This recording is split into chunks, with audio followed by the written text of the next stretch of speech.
মারে কয়েকদিন হলো তোমার কোলে এসেছি মা, ছেড়ে দিও না মা। মুহাম্মাদের আব্বা নাই, মুহাম্মাদকে আব্বা কোলে নাই না। যদি বা তোমার মায়া মমতা একটু ছিল, কি হয়েছে মা? কথা বলো মা, জবাব হলো মা, কেন চুপ হয়ে আছো মা? আরে আমার রাসূলুল্লাহ এইভাবে আম্মার মুখে চুমা দেয়, আদর করে, আর মা মা বলে ডাকতে লাগে।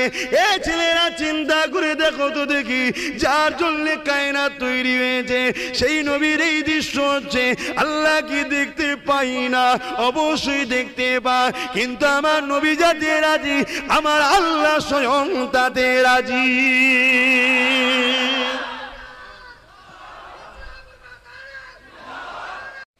দুনিয়া আল্লাহ নবী যখন এসেছিলেন, আম্মা আমিনা গর্ভে যখন ছিল, আমার রাসূলুল্লাহর আব্বা জান ইন্তেকাল হয়ে গেছে। দুনিয়ার জমিনে এসে আমার রাসূল কোনোদিন আব্বাকে ডাকতে পারেনি। এ না জওয়ানেরা, আল্লাহ নবী দুনিয়াতে আসলেন, নবী আমার কোনোদিন আব্বার মায়া পেলেন না, আব্বাকে ডাকতে পারলেন না। দুনিয়া দুদিনের জমিনে মায়ের মায়া থেকে টেনে নিয়েছে, দুধুমা হালিমা ঘরে চলে গেল। দুধুমা হালিমা বড় আদর করে রাসূলকে মানুষ করতে লাগলে। আল্লাহ নবী একটু বড় হতে আম্মা আমিনার কোলেতে আসলো। আম্মা আমিনার কোলে কয়েকদিন থাকার পরে আল্লাহ নবী বারবার বলতে লাগে, আম্মা যান, প্রত্যেকের আব্বা তাদের বাচ্চাকে নিয়ে যা আদর করে কোলে করে না, আমি মুহাম্মাদের আব্বা কেন আমাকে ডাকে না? আমাকে কোলে করে কেন নাই না? আম্মা জান, আমার আব্বা জান কোথায়? আমি মুহাম্মাদকে আমার আব্বার কাছে নিয়ে চলে, আমার আব্বা কেন আমাকে ডাকে না? এ যুবকেরা, এ নবী পাকের প্রেমিকেরা, আরে আমার নবীর জীবন কত করুণ ছিল গো, একবারও কি মায়া লাগে না? একবারও কি দিল কাঁদে না? যে নবী আমাদের সব থেকে বেশি প্রিয়, যে নবী আমাদেরকে সব থেকে বেশি ভালোবাসে, কিয়ামতের দিনে মা চিনো চিনবে না, বাপ চিনো চিনবে না, অথচ কিয়ামতের দিনে আমার নবী, আপনার নবী চোখের পানি ফেলে কাঁদবে, রব্বি হাবলি উম্মতি উম্মতি উম্মতি। সেই নবীকে আজকে অপমান করা হয়, সেই নবীকে আজকে বেউজ্জতি করা হয়, সেই নবীর আগমনের মাহফিলকে নিয়ে চক্রান্ত করা হয়, সেই নবীর আলোচনা মাহফিলকে বন্ধ করার ষড়যন্ত্র করা হয়। এ যুবকেরা এখনো ঘুমোবে, এখনো কি মাচানে থাকবে, এখনো কি ক্লাবে থাকবে, এখনো কি দরে উদরে ঘুরবে, এখনো কি টিভির সামনে বসে থাকবে? তোমাদের কি ঘুম ভাঙার সময় হয় রে? আসো জাগো, নিজের জীবন আদর্শতে আল্লাহ নবীর জীবন আদর্শকে গড়ে তোলো। তুমি যদি আমার নবীর সুন্নত অনুযায়ী চলতে পারো, আমি কথা দিচ্ছি সমস্ত দুশমন মুনাফিকেরা তোমাকে দেখে আমার নবীর প্রেমিক হয়ে যাবে।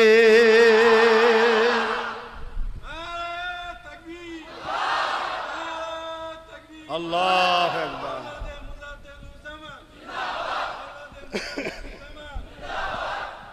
কত কষ্ট করেছে চিন্তা করে দেখো। যাকে আল্লাহ এত ভালোবাসে, যাতে দুনিয়ায় কোনো এতিম ছেলে মনে না কষ্ট পায়, কষ্ট পেলেই মনে করবে আরে আমার রাসূলের তো আব্বা ছিল না, আমার নবীর তো আম্মা ছিল না, তার মনে একটা সান্ত্বনা হবে। তাই রাসূল দুনিয়ায় আসার আগে মায়ের গর্ভে আছে, আব্বা চলে গেল, যদিও দুনিয়ায় আসলো রাসূল, কিছুদিনের মধ্যে আবার আম্মাও চলে গেল। বারবার যখন বাইনা করে আম্মা আমাকে আব্বা কোথায় আছে বলতে হবে। এ যুবকেরা, একদিন আম্মা জান আমিনা বলতে লাগলেন, বাবা তোমাকে তোমার আব্বার কাছে নিয়ে যাবো বাবা। এমন করে শ্বশুরের কাছে পারমিশনটা নিয়ে আল্লাহ নবীকে সাথে করে নিয়ে আব্বার কাছে নিয়ে যেতে লাগলে, নিজের স্বামীর কাছে নিয়ে যেতে লাগলে। কোথায় গো আমার রাসূলের আব্বা যান? মরুভূমির ওপরেতে এক জায়গায় নিয়ে যে ঘোড়াকে দাঁড় করিয়ে দিল, এই জায়গাতে তোমার আব্বা ওই যে উঁচু টিলাটা করা রয়েছে, এই জায়গায় রয়েছে। তোমার আব্বা এমন একটা জায়গায় চলে গেছে গেছে, আর কোনোদিন ফিরে আসবে না। আল্লাহ নবী কথাটা শুনে আম্মা জানের হাতে হাতটা সরিয়ে নিয়ে ছুটে গিয়ে মরুভূমির বালির উপরে আব্বার কবরের পাশে গিয়ে গড়াগড়ি দিতে লাগলো আর বলতে লাগলো, আব্বা। প্রত্যেকের বাচ্চারা তার বাচ্চাকে ডাকতে আসে, তার বাচ্চাকে কোলে করে নিয়ে করে তার বাচ্চাকে আদর করে চুমা দেয়, পিয়ার করে। আব্বা আমি মুহাম্মদ, কোনদিন আপনি আমাকে মুহাম্মদ বলে ডাকলেন না, কোনদিন আমাকে কোলে নিলেন না, আমাকে কোনদিন চুমা দিলেন না। আব্বা আমি মুহাম্মদ এসেছি, একবার আপনি মুহাম্মদ বলে ডাকে আমার কলিজাখানা ঠান্ডা হয়ে যাবে। একবার ডাকে। আল্লাহ নবীর এই কাকুতি বিনতি দেখে আম্মা আমিনা আমার রাসূলুল্লাহকে টেনে টেনে জড়িয়ে ধরে। বাবারে তোমার আব্বা এমন জায়গায় গেছে আর কথা বলতে পারবে না, ওই জায়গাতে ফিরে আসতে পারবে না। আমার রাসূলুল্লাহ এই সময় তেমন একটা মুহূর্তে চোখে পানি ফেলে বলেছিলাম, মা অবশ্যই একদিন আমার আব্বাকে মুহাম্মদ রাসূল বলাবো। বাপেরা নওজওয়ানেরা খবরদার আমার নবীর ইসলামকে নিয়ে খেলা করবেন না। নিজেদের মধ্যে মতনৈক্য হারিয়ে বাজারি থাকলে হবে। ধর্মীয় ব্যাপারে খবরদার নিজেদের মধ্যে মতনৈক্য তৈরি করবেন না। এ যুবকেরা তরুণীরা, আল্লাহ নবী নূর নবী দয়ার নবী এইভাবে তিনাকে জোর করে কোলে নিয়ে আম্মা আমিনা আদর করে নিয়ে আসে। কিছুটা যাওয়ার পরে মরুভূমির এক ঝড় এসেছে, ওই ঝড়ে আম্মা আমিনা অসুস্থ হয়ে যায়, জমিনে লুটিয়ে পড়ে। বাবারে তিন নবী মায়ের মাথার কোণে গিয়ে ডাকতে লাগে, মারে কয়েকদিন হলো তোমার কোলে এসেছি, মা ছেড়ে দিও না মা। মুহাম্মাদের আব্বা নাই, মুহাম্মাদকে আব্বা কোলে নাই না। যদি বা তোমার মায়া মমতা একটু ছিল, কি হয়েছে মা কথা বলো মা, জবাব হলো মা, কেন চুপ হয়ে আছো মা? আরে আমার রাসূলুল্লাহ এইভাবে আম্মার মুখে চুমা দেয়, আদর করে আর মা মা বলে ডাকতে লাগে। এ ছেলেরা চিন্তা করে দেখো তো দেখি, যার জন্য কায়নাত তৈরি হয়েছে সেই নবীর এই দৃশ্য হচ্ছে। আল্লাহ কি দেখতে পাই না? অবশ্যই দেখতে পায়, কিন্তু আমার নবী যাতে রাজি, আমার আল্লাহ স্বয়ং তাতে রাজি।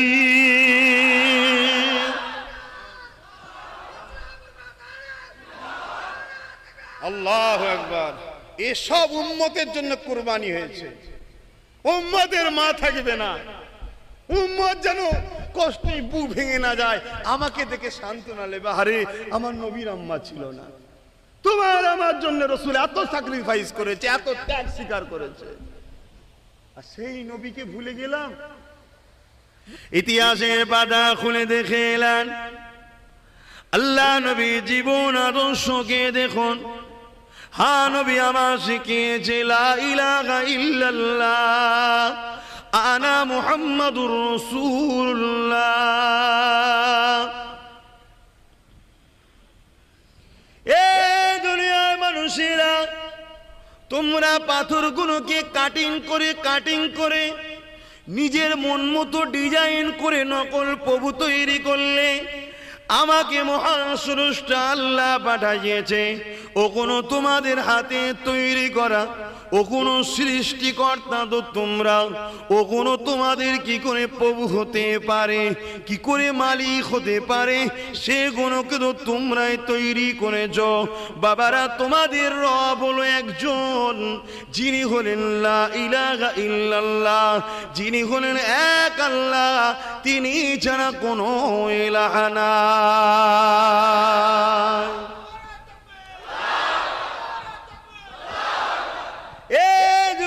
মানুষেরা, তিনি আমার আগে হযরত ঈসা নবীকে পাঠিয়েছিল, তিনি তার আগে হযরত ইব্রাহিম খলিলকে পাঠিয়েছিল, ইসমাইলকে পাঠিয়েছিল, ইসহাককে পাঠিয়েছিল, মুসা কালিমুল্লাহকে পাঠিয়েছিল। যখনই দুনিয়ার মানুষ তিনাকে ভুলে গিয়ে ফিতনা ফাসাদের মধ্যে জড়িয়ে যায়, সেই মহান রব্বুল আলামিন তখনই তিনি তিনার মনোনীত নবী রাসূল পয়গম্বর পথ প্রদর্শক মেসেঞ্জারকে পাঠিয়েছে। আমি হলাম তামাম পৃথিবীর মানুষ জাতির জন্য মুক্তির রাস্তা দেখানেওয়ালা।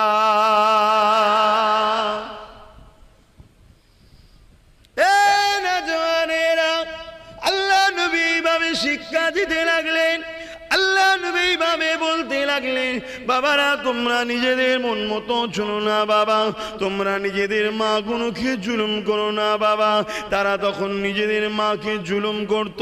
তোমরা নিজেদের মেয়েগুলোকে জেন্ত পুঁতে দিও না বাবা, কেননা কন্যা সন্তান হলো মহান স্রষ্টার পক্ষ থেকে বড় দয়া রহমত, ওদেরকে হত্যা করে দিও না বাবা। এইভাবে নবী আমার শিখাতে লাগলে, আল্লাহ নবী শিখাতে লেগেছে। আবু জেহেল উতবা সাইবা আবুল আহাব বলতে লেগেছে, মুহাম্মদ যেটা বলে সত্য কথা বলে, কিন্তু মুহাম্মাদের কথা যদি মেনে নিই, আমাদের যে ধর্ম ব্যবসা, মানুষকে যে বোকা বানিয়ে অর্থকে আত্মসাৎ করা, এটা বন্ধ হয়ে যাবে। তাই মুহাম্মাদের কথা মানা যাবে না। তারা স্বীকার করছে আমার নবী সত্য বলছে, তথাপি তারা শুধুমাত্র নিজেদের স্বার্থে আমার নবীর বিরোধী করেছিল। আজও যারা আমার নবীর বিরোধী করে, তারাও জানে আমার রাসূল সত্য কথা বলেছে, কিন্তু তারা কেন মানতে চায় না? নবী বলেছে গরিবদের জুলুম করা যাবে না, পরের সম্পদকে দখল করা যাবে না, এতিমদের উপরে অত্যাচার করা যাবে না, নারীদেরকে ভোগের পাত্র বানানো যাবে না, এমন করে পরের সম্পদকে নিজের সম্পদ মনে করা যাবে না, মা বাপকে সম্মান করতে হবে, শরাব পান করা যাবে না, সুদ ঘুষ খাওয়া যাবে না, মানুষের কাজ করে দিবার জন্যে তোমাকে সুদ নিলে চলবে না, তার জন্য তুমি কিছু ঘুষ নেবে চলবে না। এই যে আমার নবী শিখিয়েছে, তারা দেখছি যদি মুহাম্মদকে মেনে নি, তাহলে এই অপকর্মগুলো আমরা করতে পারবো না। আজকে দিনও তারা জানে মুহাম্মদ সত্য, শুধু নিজেদের অপকর্মকে বাস্তবায়ন করার জন্যে আমার নবীর বিরোধী করে। ঠিক না বেঠি? এ নজওয়ানেরা, ও দাদা পীরের প্রেমিকেরা, ও বুঝলে হবে না, বুঝার চেষ্টা করে, কেননা নিঃশ্বাসের কোনো বিশ্বাস নাই। নিঃশ্বাস ফুরিয়ে গেলে দাদাগিরি শেষ হয়ে যাবে। কাফন কপালে জুটবে কি জানি না, জানাজা হবে কি জানি না, গোসল কপালে জুটবে কি জানি না, কিভাবে মৃত্যু হবে কেউ জানে না। এত দাদাগিরি না দিয়ে বুঝার চেষ্টা করে, কেননা দুনিয়া আপনাকে অনেকভাবে তোলার চেষ্টা করবে, বিভিন্ন টোপ দিয়ে আপনাকে ইসলামের বিরুদ্ধে, রাসূলের বিরুদ্ধে নিয়ে যাবার চেষ্টা করবে। কিন্তু আপনাকে আল্লাহ জ্ঞান বিবেক বুদ্ধি দিয়েছে, ওই দ্বারা আপনাকে ভাবতে হবে, বিবেচনা করতে হবে। আল্লাহ নবী কত কষ্ট করেছে শুয়ে রেখে দেয়। নবী আমার এইভাবে ওয়াজ করতে লেগেছে, একটা একটা করে মানুষ নবী পাকের দরবারে আসতে লেগেছে। কেউ নবী পাকের কথা শোনে, কিন্তু জালিমদের ভয়ে নবীর কথা কে মনে করে নিয়ে নবীর পাশে দাঁড়াবে সাহসটা কারো হয় না। এ যুবকেরা, তরুণেরা, আমার মুজাদ্দিদ জামান জিনার খানদানে আল্লাহ নবীর প্রথম সাহাবী হযরত আবু বকর সিদ্দিক, তিনি একদিন রাস্তা দিয়ে যায়, আল্লাহ নবী তিনাকে বলতে লেগেছে, আবু বকর রে, কেউ আমার কথা মানে না, তুমি কি আমার কথা মানবে? আল্লাহ নবী জিজ্ঞাসা করেছিলেন কি কথা বলতেছে? আল্লাহ নবী বলেছেন, লা ইলাহা ইল্লাল্লাহ আনা মুহাম্মাদুর রাসূলুল্লাহ।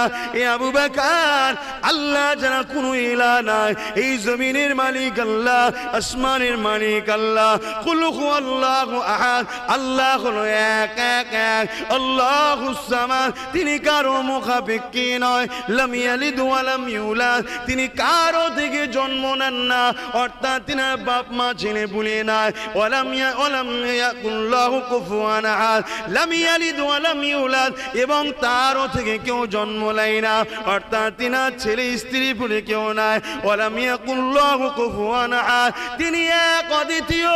এ আবু বকর মেনে কি নেবে?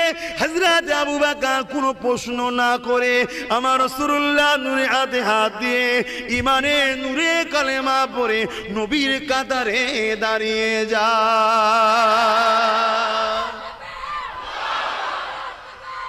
আল্লাহ নবী নূর নবী দয়া নবী পাশে দাঁড়িয়ে দাঁড়িয়ে এই মেসেজটা দিবার পরে আবু বকর সিদ্দিকের উপরে অত্যাচার শুরু হয়ে যায়।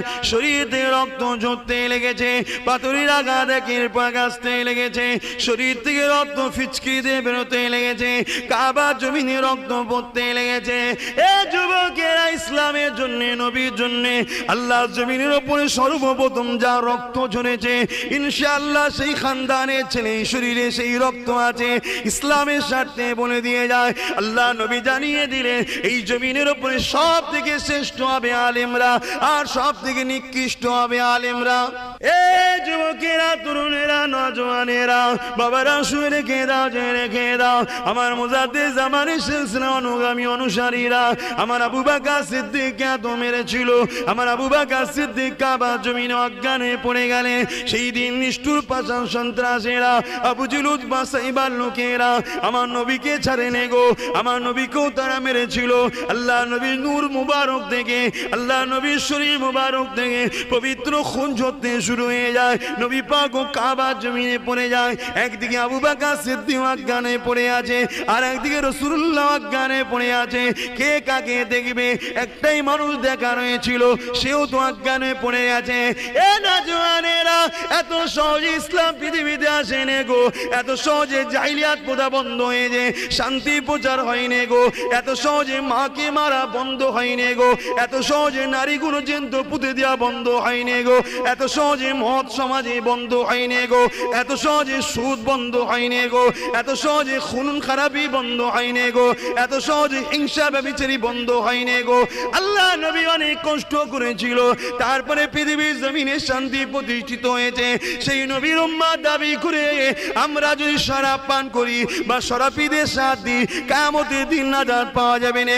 আমরা যদি সুদ খাই বা সুদখোরদের সাথ দিই, কিয়ামতের দিন নাজাত পাওয়া যাবে না। আমরা যদি মাকে মারি বা যারা মাকে মারে তাদেরকে সাপোর্ট করি, কিয়ামতের দিন নাজাত পাওয়া যাবে না। আমরা যদি নারীদের ইজ্জত নিয়ে খেলা করি বা যেখানে খেলা যারা করায় তাদেরকে সাপোর্ট করি, যদি কিয়ামতের দিন নাজাত পাওয়া যাবে না। কোন ধর্ম কি শিখাচ্ছে আমি কারো পক্ষে বিপক্ষে বলতে আসি না। তুমি যদি আমার নবীকে মেনে নাও, তাহলে তোমাকে তোমার নেতার জীবন আদর্শ জানতে হবে।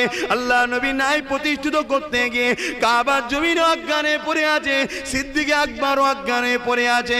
সেই নবীর দিনকে প্রতিষ্ঠিত করতে গিয়ে সাহাবা হুজুরদের হাজারো হাজারো প্রিয় জান শহীদ হয়ে গেছে।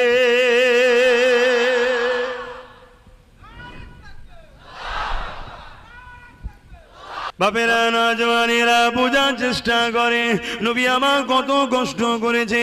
বাপারা, মা খারাইতে মেশি নবী আমার দুনিয়ার জমিনে সে দাওয়াত দিলে, এ দুনিয়া মানুষেরা মানুষকে হত্যা করো না গো, মানুষকে কখনো জুলুম করো না গো।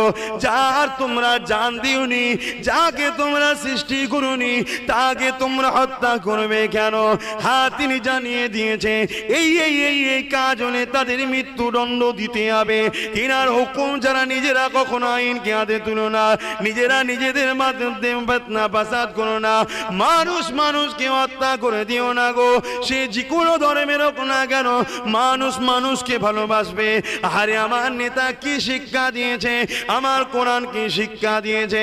আল্লাহ নবী একদিন রাস্তা দিয়ে যায়, এমন সময় দেখা যায় রাস্তা ধারে একটা ধুলোবালি জায়গাতে একটা বুড়ি মহিলা বসে রয়েছে। নবী আমার বুড়ির পাঁচ কাছে গেলে নবী আমার কিছুক্ষণ দেখতে লাগলো। অনেক মানুষ রাস্তা দিয়ে যায়, বুড়ির দিকে একবার তাকায়, দ্বিতীয়বার তাকায় না, কেউ কোনো খোঁজ নেয় না, ভ্রুক্ষেপ করে না। দয়ার নবী আমার আগে আগে আগে আগে গেলে ওই বুড়ির পাশে গিয়ে বসলে, আল্লাহ নবীকে সাবন করে খোঁজ নিতে লাগলে। মা, কি ব্যাপার, এই ধুলোবালি জায়গাতে আপনি বসে আছেন কেন? এখানে নোংরা রয়েছে, ধুলো জায়গাতে আপনি বসে আছেন কেন? ওই মহিলা বলে বলেছিলেন, কে রে বাবা, কে তুই আমার খোঁজ নিচ্ছিস? এত মানুষ চলে গেল, কেউ খোঁজ নিল না, তুই কে বাবা আমার খোঁজ নিচ্ছিস? কখন তো তোকে দেখি না বাবা, কত সুন্দর তোকে দেখতে বাবা, কোথায় বাড়ি তোর, কি নাম তোর? আল্লাহ নবী নিজের পরিচয়কে গোপন দিয়ে বললেন, মা মনে করুন আমি আপনারই একটা সন্তান।